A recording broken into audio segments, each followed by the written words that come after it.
In this video, we will discuss how to play Subnautica in MetaQuest 3. So as you can see right here, I have in here this article that should be able to help us with this particular query. As you have noticed, this user has posted this, and as you can see, make sure that you look into the modding it, which is this Nexus mods. It has VR support on its own, but the mods really polish up the VR experience, so it's a lot more pleasant. You can use a link cable or virtual desktop. Steam should already handle the VR side when you open Subnautica. You need a mod for this, and you can buy the Steam on your PC and use MQ3 to play it. If you have no PC, look into cloud gaming PC like Shadow PC as well. So head over and do those right here.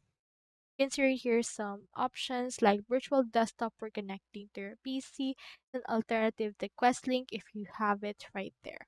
So you can head over and use Microsoft Game Pass on the Quest, which is a cloud gaming service. So that's all there is today, and I hope this video helped you out.